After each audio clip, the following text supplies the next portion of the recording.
Nouveau week-end mouvementé sur la planète rugby, notamment en France avec le retour du top 14. On a eu des surprises un peu partout, c'était un super week-end.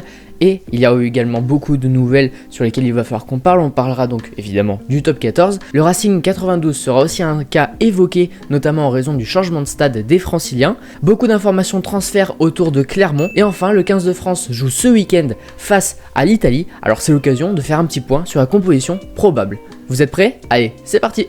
Le top 14 est le meilleur championnat au monde, épisode 3957. On le sait, le Stade Toulousain n'a pas peur des doublons et nous l'ont encore prouvé ce dimanche soir face à Clermont sur le score de 18-35, un match maîtrisé de bout en bout qui permet donc aux Rouges et Noirs de retrouver leur première place de leader. De son côté, Toulon est allé s'imposer du côté de Montpellier ou plutôt du côté de Béziers puisque le match était délocalisé et il revient donc à hauteur avec l'Union Bordeaux-Bègles, ce qui est un très bon coup. Les Bordelais s'étant inclinés la veille face à Bayonne dans un match à suspense. Le quatrième est Bayonne donc avec sa victoire qui creuse un peu l'écart avec la 5ème place détenue par Clermont avec donc 5 points d'avance et de quoi illustrer que le championnat est très serré notamment autour de la 6ème place. Entre Clermont qui est 5ème et Montpellier 9ème, il n'y a que 5 petits points de différence. Vraiment, le top 14 est toujours aussi intéressant. En tout cas, Bayonne s'ancre bien dans ce top 6, mais justement, donnez-moi votre avis, qui est-ce qui va se qualifier pour les autres places du top 6? Clermont, Montpellier, Lyon, La Rochelle ou Castres? Attention, le Racing 92 vise vers le bas alors que Vannes regarde de plus en plus vers le haut. Le RCV entretient l'espoir avec une belle victoire sur la pelouse de la Défense Arena face au Racing 92, ce qui relance un peu plus la bataille du bas de tableau. Le Stade français souffle un petit peu avec sa victoire face à Pau et donc entre le 10e et le 14e, il y a seulement 6 points d'écart. On est donc presque sur un deuxième championnat au sein même du top 14, tellement c'est resserré, même si je pense que Pau et Perpignan ont un temps d'avance sur leurs concurrents directs à la relégation.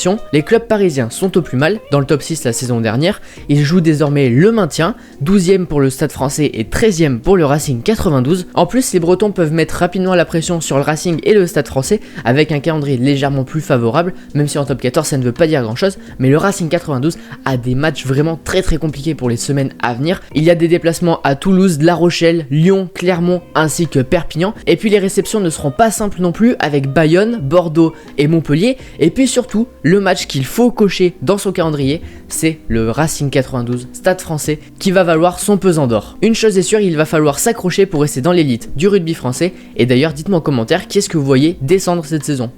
Le Racing 92 est au plus mal en championnat et changera de stade à partir de 2027 et retournera au stade de Colombes, son stade historique. Après avoir fait construire la Défense Arena en 2017 qui sert plus de salle de concert que de salle de rugby, Jackie Lorenzotti a annoncé retourner dans son stade historique. Il sera en travaux jusqu'en 2027, donc il faudra un peu attendre pour retrouver les ciels et blancs sur la pelouse du stade Yves du Manoir qui comptera jusqu'à 15 000 places, un stade un peu à l'anglaise comme l'a annoncé le président du club, mais c'est un changement qui montre que la mayonnaise n'a jamais vraiment prise à la Défense, entre une ambiance assez terne, des stades rarement remplis et des performances loin d'être au rendez-vous, mais il y aura toujours des matchs à la Défense, 3 par saison avec les plus grosses affiches.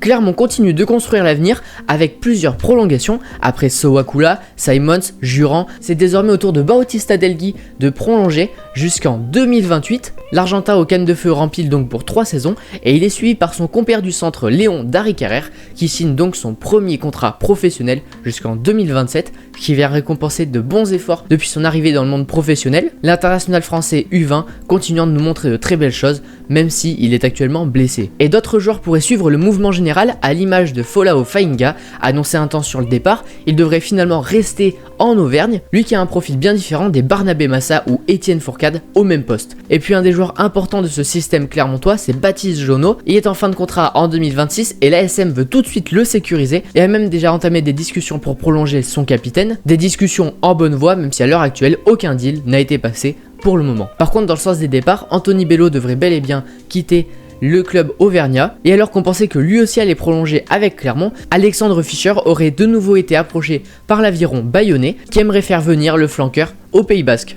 Quelle équipe de France pour affronter l'Italie le week-end prochain? Midi Olympique nous annonce 2-3 informations. Tout d'abord, on devrait bel et bien avoir le retour de Flamand dans la cage, à la place d'Alexandre Roumat qui glisserait sur le banc, en l'absence de Emmanuel Meafou qui est forfait pour ce match et espéré de retour face à l'Irlande. C'est Michael Guerre qui devrait rentrer également dans ce poste de numéro 5. Et on a aussi une petite bombe qui a été lâchée. Est-ce que Damien Penaud sera titulaire face aux Italiens. Eh bien le 15 de France n'a pas tranché, mais a été assez déçu vraisemblablement selon le journal de son faible engagement dans le combat face aux Anglais. C'est pour ça qu'Atisogbe serait dans la balance pour jouer face à la Squadra Azzurra dimanche prochain. On pourrait aussi avoir Aldegheri et Romain Tofinua qui pourraient venir densifier le banc, alors que Oradou et Colombe sortiraient donc de la feuille de match. Et enfin, on semble se poser la question entre Lucu et Le Garec, qui est-ce qui sera le numéro 9 remplaçant, tout comme est-ce qu'on ne remettrait pas Gaël Fickou pour apporter de l'expérience à la place d'Emilien Gaëton. Donc cette vidéo touche à sa fin, j'espère qu'elle vous a plu. Dites-moi en commentaire si j'ai oublié une information, en tout cas une information que vous auriez bien aimé que je discute. Si cette vidéo vous a plu, n'hésitez pas à lâcher un petit like, à vous abonner, ça fait toujours très plaisir.